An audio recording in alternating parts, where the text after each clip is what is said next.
30 metros abaixo da superfície do oceano, no escuro completo, um homem respirava dentro de um navio afundado. Do lado de fora, a empresa já havia comunicado às famílias, não havia sobreviventes. Ele ficaria ali por quase 3 dias. Antes das 5 da manhã. Era domingo, 26 de maio de 2013. Um rebocador trabalhava a cerca de 30 quilômetros da costa da Nigéria, ajudando a estabilizar um petroleiro numa região de extração de petróleo no oceano. A bordo havia 12 pessoas. O cozinheiro era uma delas. Ele havia acordado ainda no escuro. Fez suas orações, como fazia toda manhã. Foi até a cozinha preparar o café da manhã da tripulação. E em algum momento antes das 5 da manhã, foi ao banheiro. Fechou a porta. Sentou. Pensava que em 3 dias estaria de folga. Então sentiu o navio inclinar bruscamente para o lado esquerdo. Uma onda enorme atingiu o casco. O navio capotou. A água entrou por todos os lados ao mesmo tempo. A luz apagou. O vaso sanitário saiu do lugar e bateu nele na cabeça. Em menos de 2 minutos, o rebocador estava no fundo do oceano, de cabeça para baixo, a 30 metros de profundidade. O cozinheiro ainda estava vivo. Mas estava no escuro, desorientado, dentro de um casco que rapidamente se enchia de água gelada. O navio de cabeça para baixo. Com o navio invertido, o que era o teto virou o chão. O que era o chão virou o teto. Tudo que ele conhecia daquele espaço deixou de fazer sentido. Ele abriu a porta do banheiro e entrou no corredor. A água subia. Conseguia ouvir colegas em algum lugar à frente, tentando abrir a saída de emergência. Foi em direção ao som. No escuro, viu 3 colegas à sua frente. A água entrou com força total. Os 3 foram arrastados. Desapareceram. Naquele momento, tomou uma decisão que pareceria estranha para qualquer pessoa de fora. Em vez de continuar tentando chegar à saída, virou o corpo e nadou para dentro do navio. Não foi uma escolha calculada. A corrente da água que entrava o empurrou fundo no corredor. Uma porta se abriu à sua frente e se fechou atrás dele. A água parou de subir. Ele estava num compartimento pequeno, adjacente à cabine de um dos oficiais. O ar que havia ficado preso ali formou uma bolsa na parte de cima do espaço. Ele conseguiu levantar a cabeça e respirar. Estava a 30 metros de profundidade, dentro de um navio invertido, no escuro, de cueca. Sem comida. Sem água. Sem luz. Mas estava respirando. Ficou parado, ouvindo. De algum lugar mais fundo no navio, vinha a voz de colegas pedindo ajuda. Depois, silêncio. O que havia para sobreviver? Quando o silêncio dos colegas chegou, ele ainda não entendia o que significava. Queria acreditar que haviam conseguido sair. Que estavam na superfície. Que alguém já estava vindo. Mas o silêncio não passou. No escuro, com as mãos, começou a explorar o espaço ao redor. Tateou as paredes, as superfícies ao alcance. Encontrou um colete salva-vidas com uma lanterna presa. Acendeu. Com a luz, o espaço ficou visível por alguns minutos. Era pequeno. A água subia lentamente pelo que agora era o teto do cômodo invertido. A bolsa de ar diminuía. Continuou tateando. Encontrou alguns sacos. Dentro deles, uma lata de refrigerante e uma lata de sardinha. Era tudo. Comeu as sardinhas. Bebeu o refrigerante devagar. A água do mar que engolia para se hidratar inflamava a garganta. O frio entorpecia os pés, as pernas, os braços. A lanterna apagou. O escuro voltou, desta vez definitivo. Foi no escuro que os outros sons chegaram. Sons que ele não conseguia ignorar. Lagostins entrando pelos vãos do casco, atraídos pelos corpos dos colegas. Ele ouvia o movimento deles na água ao redor.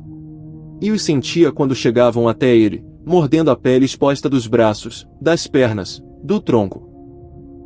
Conseguia cheirar os corpos dos amigos. Ficou parado, respirando devagar. Pensou na esposa. Na mãe.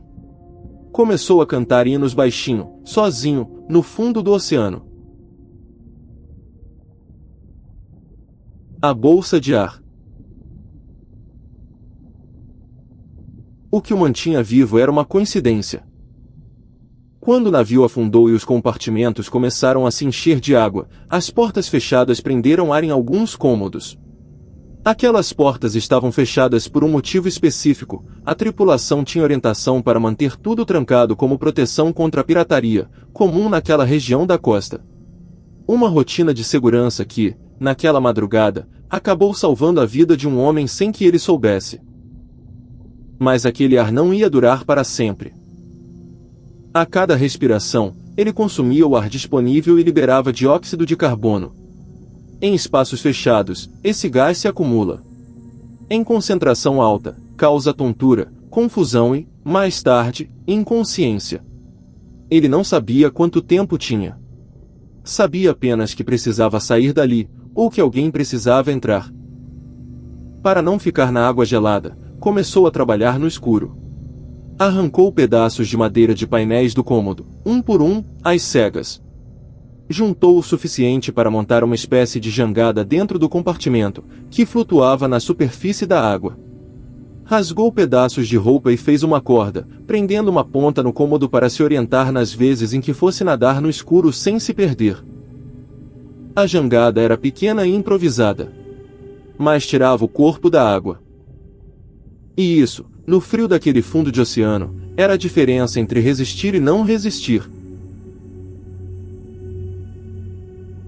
As tentativas de saída. Ele não ficou parado esperando.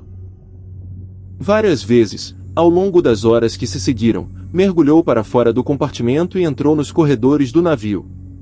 Com o casco invertido, os corredores eram um labirinto onde tudo estava no lugar errado. No escuro total, cada tentativa era uma aposta. Ele nadava segurando a corda para não se perder. Chegava até onde achava que ficava a saída. Tentava abri-la. Não conseguia. O peso da água do lado de fora e o ângulo do casco tornavam impossível mover a tampa com a força de um homem sozinho, dentro d'água, sem apoio. Voltava para o compartimento. Subia para a jangada. Recuperava o fôlego. E depois tentava de novo.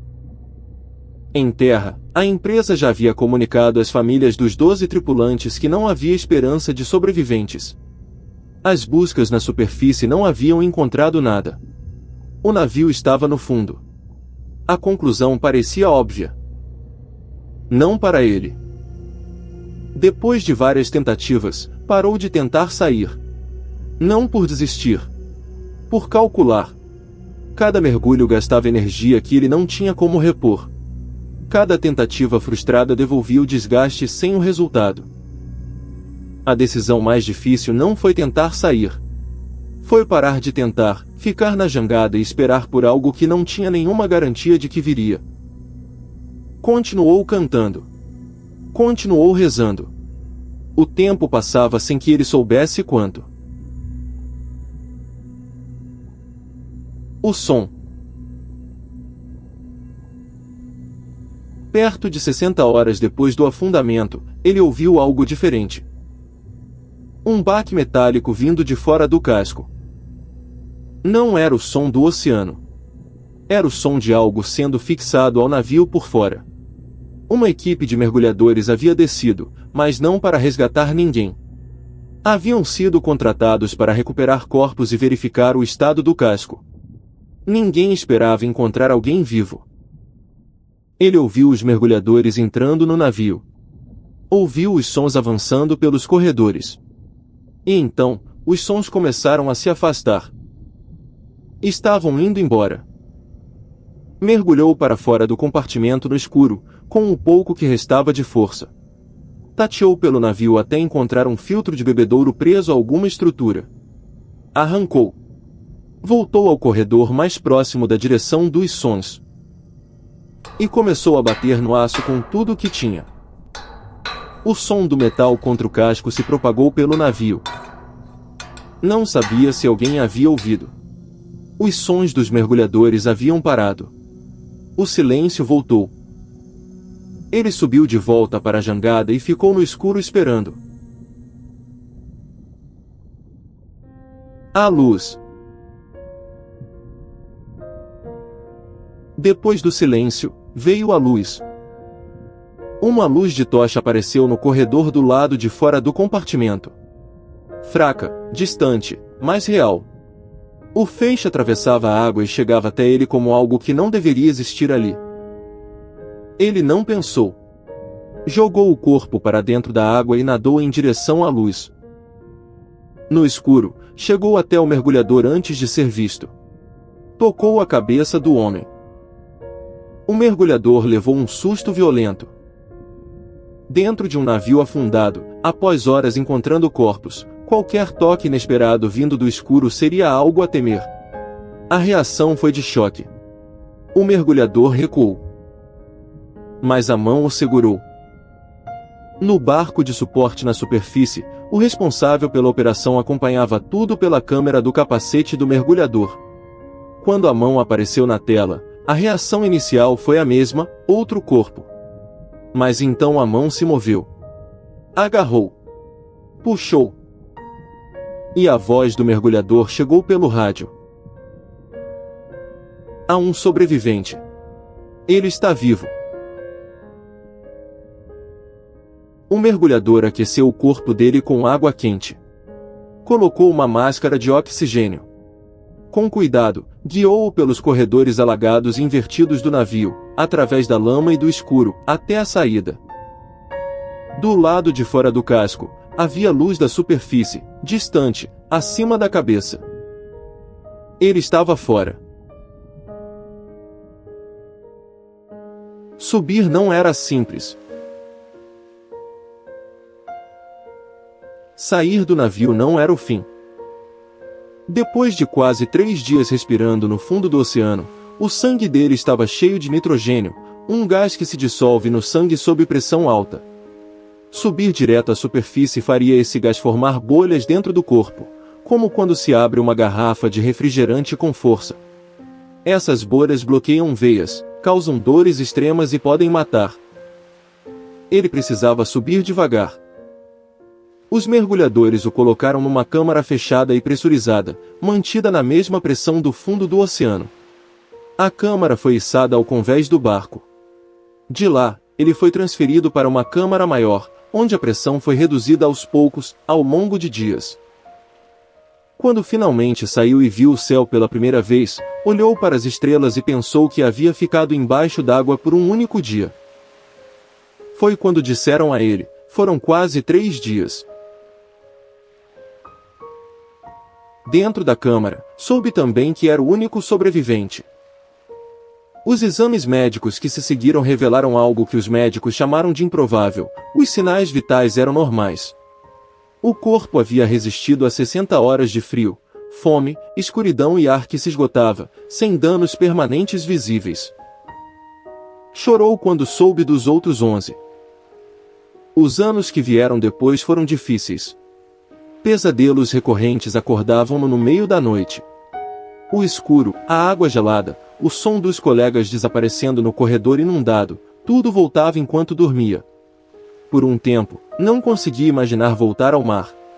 Trabalhou em terra, numa cozinha, longe da água. Mas os pesadelos continuavam.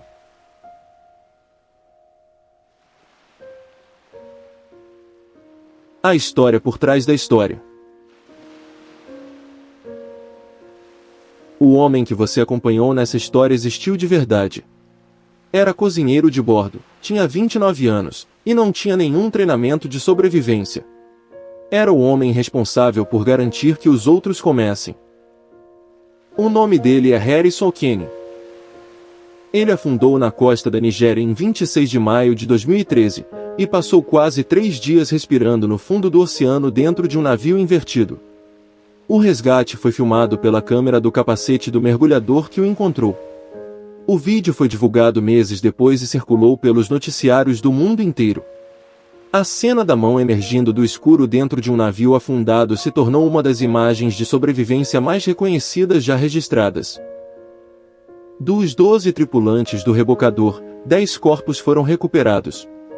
Um nunca foi encontrado. Harrison Kenny foi o único a sair vivo. O caso é considerado pela medicina o registro mais longo de sobrevivência humana em confinamento dentro de um navio afundado sem equipamento de mergulho.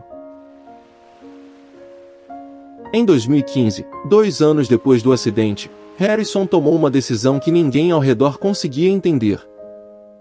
Inscreveu-se num curso de mergulho profissional. O irmão tentou dissuadi-lo. Amigos tentaram dissuadi-lo. A lógica de qualquer pessoa de fora dizia que o fundo do oceano era o último lugar onde ele deveria estar. Mas Harrison concluiu o curso. Tornou-se mergulhador comercial certificado. O homem que entregou o diploma foi o mergulhador que o havia encontrado no fundo do navio. Hoje Harrison Kenny trabalha instalando e consertando estruturas de petróleo e gás no fundo do oceano. Mergulha regularmente a profundidades maiores do que aquela onde ficou preso. Vive com a companheira e os filhos. Disse numa entrevista, anos depois, não sabe o que o manteve vivo. Sabe apenas que continuou respirando, e que havia algo do outro lado daquelas horas que valia a pena alcançar. A narrativa que você acompanhou aqui foi construída a partir de registros e relatos reais. Alguns elementos foram reorganizados para dar fluidez à história. Os acontecimentos centrais permanecem os mesmos. Se esse tipo de história faz sentido para você, há outras experiências reais como essa aqui no canal. A próxima já está disponível.